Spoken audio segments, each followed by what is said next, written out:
কাহিনী শুরু হয় কায়রো নামের একটি মেয়েকে দিয়ে, যার বাবা মা প্রায় কাজের সূত্রে তার থেকে দূরে থাকতেন। কায়রোর ছোটবেলা থেকে এই লেখার খুব শখ ছিল এবং সে বড় হয়ে একজন বিখ্যাত লেখক হতে চাইত। সেজন্য যখনই সে সময় পেত নিজের ডায়েরিতে গল্প লিখত। বর্তমানে কায়রো হাই স্কুলের একজন ছাত্রী। সে সাত সকালে জঙ্গলের রাস্তা দিয়ে স্কুলের উদ্দেশ্যে রওনা হয়। সে এত তাড়াতাড়ি বেরিয়েছিল কারণ সে তার প্রিয় শিক্ষক জোনাথানের ক্লাস কোনোভাবেই মিস করতে চায় না। কিছু সময় পর কায়রো স্কুলে পৌঁছায় এবং দেখে যে শিক্ষক জোনাথান ক্লাসে আগে থেকেই উপস্থিত আছেন। কায়রোকে এত সকালে দেখে জোনাথান বেশ অবাক হন, কারণ স্কুল শুরু হতে তখনও অনেক সময় বাকি ছিল। জোনাথানের আসল পরিচয় হলো তিনিও একজন খুব বড় ও বিখ্যাত লেখক হতে চেয়েছিলেন, কিন্তু যখন তার স্বপ্ন পূরণ হলো না এবং তিনি সফল হলেন না, তখন বাধ্য হয়ে তিনি একজন শিক্ষক হয়ে যান। জোনাথান কায়রোর কাছে তার নাম জানতে চান। কায়রো নিজের পরিচয় দেয় এবং জানায় যে তার বন্ধু উইনি তাকে জোনাথানের ক্লাস করার পরামর্শ দিয়েছিল, কারণ কায়রোর ইংরেজি সাহিত্যের প্রতি গভীর আগ্রহ আছে। এখানে জোনাথান কায়রোকে সিলেবাসের বইগুলো পড়ার কথা বলেন, কিন্তু অবাক করার মতো বিষয় ছিল যে কায়রো সেই সব বই আগেই পড়ে ফেলেছিল। এরই মধ্যে কায়রোর বন্ধু উইনি সেখানে চলে আসেন। কেউ ক্লাসের একজন খুব মেধাবী ছাত্রী মনে করা হয়। যেহেতু ক্লাস শুরু হতে তখনও দেরি ছিল, তাই দুই বান্ধবী ক্লাসের বাইরে চলে যায়। তারা বাইরে বেরোনো মাত্রই জোনাথান চুপি চুপি কায়রোর ব্যাগ এবং জিনিসপত্র চেক করতে শুরু করেন। তখনই তিনি কায়রোর জিনিসের মধ্যে একটি অ্যাডাল্ট বই খুঁজে পান। জোনাথান সেটা খুলে দেখার আগেই সেখানে বরিস নামের আরেকজন শিক্ষক চলে আসেন। বরিস এবং জোনাথান খুব ভালো বন্ধু। বরিস জোনাথানের জন্য কফি নিয়ে এসেছিলেন। তিনি জোনাথানের হাতে কফি ধরিয়ে দেন এবং নিজে জোনাথানের হাত থেকে কায়রোর ওই বইটি নিয়ে পড়তে শুরু করেন। পরের দৃশ্যে আমরা রাতের দৃশ্য দেখি। জোনাথান তার স্ত্রীর সাথে বসে আছেন। তার স্ত্রী নিজের অফিসের কাজে খুব ব্যস্ত, কিন্তু জোনাথানের মুড আজ কিছুটা রোমান্টিক। নিজের স্ত্রীর মন কাজ থেকে সরাবার জন্য জোনাথান একটি মিথ্যে গল্প সাজান। তিনি বলেন যে আজ স্কুলে একজন ছাত্রী আমার লেখা বই পড়ছিল। নিজের প্রশংসা এবং এই কথা শুনে তার স্ত্রীর মনোযোগ সাথে সাথে জোনাথানের দিকে চলে আসে। জোনাথানের এই চাল কাজে লেগে যায়। এরপর দুজনে কিছুটা মদ্যপান করেন এবং একে অপরের খুব কাছাকাছি চলে আসেন। কিন্তু যেই তারা ঘনিষ্ঠ হতে যাবেন, তখনই জোনাথানের স্ত্রীর ফোন বেজে ওঠে এবং সব মুড নষ্ট হয়ে যায়। পরের দিন সকালে আমরা জোনাথান এবং বরিসকে স্কুলের প্লেগ্রাউন্ডে বসে থাকতে দেখি। তারা সামনের ঘন জঙ্গল দেখে কথা বলছিলেন যে এই জঙ্গল কতটা ঘন এবং পুরনো। তখনই জঙ্গল থেকে বেরিয়ে আসা কায়রোর ওপর তাদের নজর পড়ে, যাকে ওই সময় খুব সুন্দর লাগছিল। কায়রো তাদের কাছে আসে এবং কথাবার্তায় যোগ দেয়। কথায় কথায় জানা যায় যে কায়রো আজ নাস্তা করেনি, তাই বরিস তাকে খাওয়ার জন্য নিজের কাছে রাখা বিস্কুট দেন। এখানে জোনাথান, যিনি রাতে নিজের স্ত্রীর ব্যবহারে হতাশ ছিলেন, বিস্কুট খেতে থাকা কায়রোকে খুব অদ্ভুত নজরে দেখতে থাকেন। কায়রো বিস্কুটের জন্য বরিসকে ধন্যবাদ জানায়। এরপর বরিস সেখান থেকে চলে যান। বরিস চলে যাওয়ার পর জোনাথান কায়রোকে জিজ্ঞেস করেন, তোমার কি ঘন জঙ্গল দিয়ে একা আসতে ভয় লাগে না? সেখানে বিপজ্জনক জানোয়ার থাকতে পারে। এর উত্তরে কায়রো জোনাথানের চোখের দিকে তাকিয়ে এক খুব গভীর জবাব দেয়, স্যার, ওই জঙ্গলের সব থেকে বিপজ্জনক এবং ভয়ঙ্কর জিনিস আমি নিজেই। এটি শুনে জোনাথান হাসতে শুরু করেন। তার মনে হয় মেয়েটি মজা করছে। দৃশ্য পরিবর্তন হয়। আমরা দেখি বরিস করিডোর দিয়ে যাচ্ছেন। সেখানে উইনি দাঁড়িয়ে আছে। উইনি ইচ্ছে করে নিজের বই মাটিতে ফেলে দেয় যাতে সে বরিসের নজর নিজের দিকে টানতে পারে। বরিস থামে, জিজ্ঞেস করে, তুমি কি চাও? উইনি কোনো জবাব দেয় না, শুধু হাসতে হাসতে তার কাছে আসার চেষ্টা করে এবং তার সাথে ফ্লার্ট করে। একজন শিক্ষক হিসেবে বরিসের কাছে এটি খুব অদ্ভুত লাগে এবং তিনি বিরক্ত হয়ে সেখান থেকে চলে যান। দূরে দাঁড়িয়ে কায়রো এসব দেখছিল।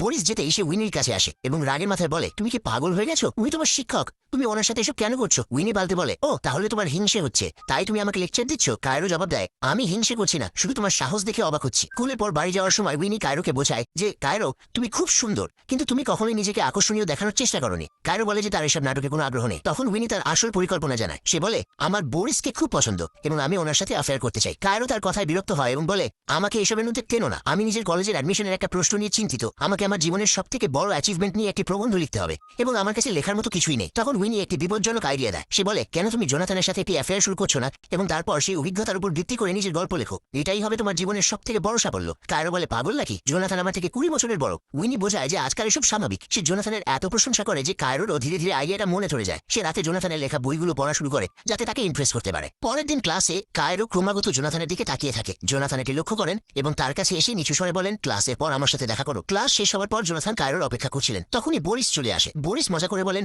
মনে হচ্ছে তুমি ওই ছাত্রীকে পছন্দ করতে শুরু করেছো। জোনাথান অস্বীকার করেন এবং তাকে ভাগিয়ে দেন। বরিস যাবার সময় জোনাথানকে খেপানোর জন্য একটি অদ্ভুত ডান্স স্টেপ করেন। তার চলে যাওয়ার পর জোনাথানও একই ডান্স পুনরাবৃত্তি করেন। তখনই কায়রো সেখানে চলে আসে এবং তাকে দেখে ফেলে। দুজনেই নিজেদের বোকামিতে হাসতে থাকেন। এরপর তারা বসে সাহিত্য নিয়ে গভীর আলোচনা করেন। কায়রোর জোনাথানের বইয়ের একটি পুরো প্যারাগ্রাফ মুখস্থ ছিল, যা শুনে জোনাথান খুব ইমপ্রেস হন। তিনি কায়রোকে বলেন, আমি চাই তুমি তোমার প্রিয় লেখকের স্টাইলে একটি ছোট গল্প লেখো। যদি গল্প ভালো হয় তবে আমি তোমাকে মিড টার্মে পুরো মার্কস দেবো। কায়রো রাজি হয়ে যায়। উইকেন্ডে জোনাথান কায়রোকে সাহায্যের বাহানায় এক নির্জন জায়গায় ডাকেন।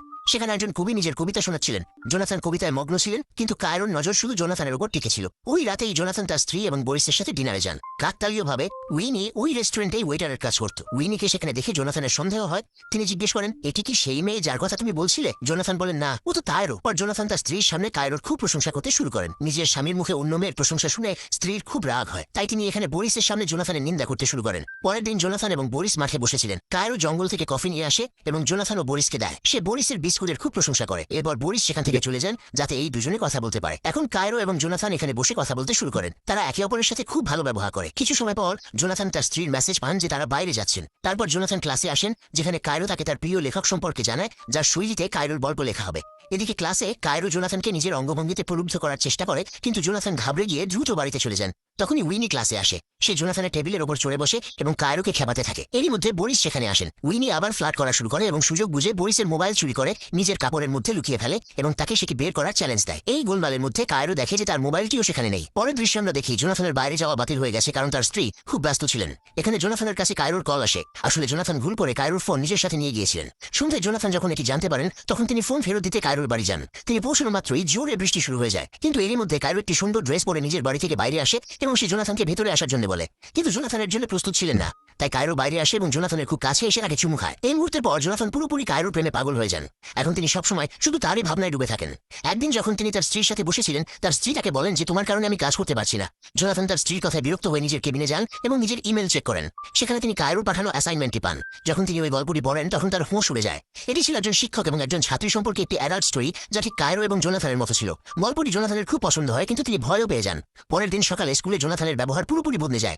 তিনি কায়রোর সাথে রুক্ষভাবে কথা বলেন। আসলে জোনাথন আগেই বুঝতে পেরেছিলেন যে কায়রো এই গল্পটিকে একটি অ্যাসাইনমেন্ট হিসেবে পেশ করতে যাচ্ছে। যেহেতু তিনি কায়রোর সাথে তার সম্পর্কের কথা কাউকে জানাতে চান না, তাই যখন কায়রো কারণ জানতে চায়, জোনাথন বলেন, আমি চাই না আমাদের সম্পর্কের কথা কেউ জানুক। তুমি ওই গল্পে সব সত্যি লিখে দিয়েছো, তোমাকে এই গল্প বদলাতে হবে। সেই সাথে জোনাথন বলেন যে তুমি ওই গল্পে অনেক ভুল কথা লিখেছো। তাতে কায়রো বলে যে এসবই তো আমাদের সম্পর্কে। কিন্তু জোনাথন বলেন যে আমাদের মধ্যে এমন কিছুই নেই এবং তোমাকে তোমার গল্প আবার লিখতে হবে, না হলে আমি তোমাকে মিড টার্মে ফেল করিয়ে দেবো। কায়রো এর শুনে খুব রেগে যায়। সে চিৎকার করে বলে, তুমি আমাকে হিংসা করছো, কারণ আমি সেটি লিখেছি যা তুমি লিখতে পারোনি। আর যদি তুমি আমাকে ফেল করার হলে করো। এরপর কায়রো কাঁদতে কাঁদতে বাড়ি চলে যায়।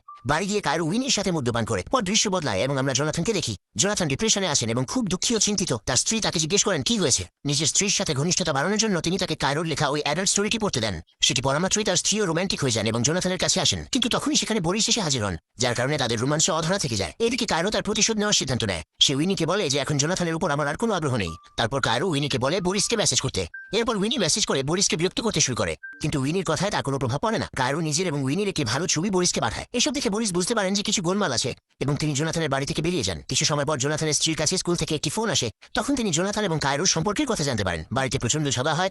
জোনাথনের স্ত্রী তাকে জিজ্ঞেস করেন এসব কি, কিন্তু জোনাথন বলেন যে এসব মিথ্যে, কিন্তু কথা ততক্ষণে হাতের বাইরে চলে আসে। পরের দিন আমরা দেখি যে কায়রো ক্লাসে নেই, বরং প্রিন্সিপালের অফিসে ছিল, কারণ এখানে সে প্রিন্সিপালকে নিজের এবং জোনাথন সম্পর্কে সবকিছু জানাতে যাচ্ছিল।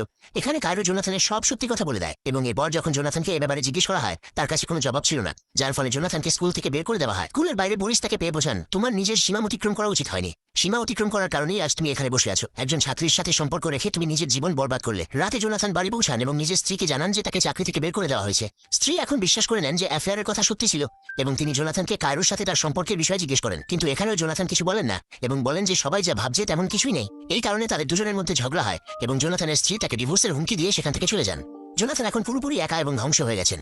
এর মধ্যে উইনি কায়রোকে জানায় যে তোমার কারণে জোনাথনের জীবন বরবাদ হয়ে গেল, তোমার কি খারাপ লাগছে না, তুমি এমন কেন করলে? কিন্তু কায়রোর বিন্দুমাত্র দুঃখ ছিল না যে সে কারো জীবন নষ্ট করে দিয়েছে। আসলে সে খুশি ছিল। সে হাসতে হাসতে বলে, আমার কেন খারাপ লাগবে, জোনাথন আমাকে ব্যবহার করেছে আর আমি তাকে। এখন সে বুঝবে আমি কি জিনিস। আমার কলেজের অ্যাডমিশনের জন্য একটি সব থেকে বড় সাফল্যের সত্যি কাহিনী দরকার ছিল, যা এখন আমার কাছে আছে। কায়রো ওই অভিজ্ঞতাকে তার প্রবন্ধ হিসেবে লিখে এবং নিজের কলেজের সিট নিশ্চিত করে ফেলে, যেমনটা সে শুরুতে বলেছিল সে জঙ্গলের সব থেকে বিপজ্জনক জিনিস। তো বন্ধুরা, এই বিপজ্জনক মোড়কের সাথে এই সিনেমাটি এখানেই শেষ হয়। কায়রোর এই গল্পটি আমাদের শিখিয়ে দিয়ে গেল যে বাইরে থেকে দেখা শান্ত একটি মানুষ আসলে কতটা বিপজ্জনক হতে পারে। কায়রো নিজের সাফল্যের জন্য জোনাথনের পুরো জীবনটা ধ্বংস করে দিল। আপনাদের কি মনে হয়, এই ধ্বংসের জন্য দায়ী কে? জোনাথনের নিয়ন্ত্রণহীন আবেগ নাকি কায়রোর ঠান্ডা মাথার পরিকল্পনা? আপনার মূল্যবান মতামত অবশ্যই কমেন্ট বক্সে জানান।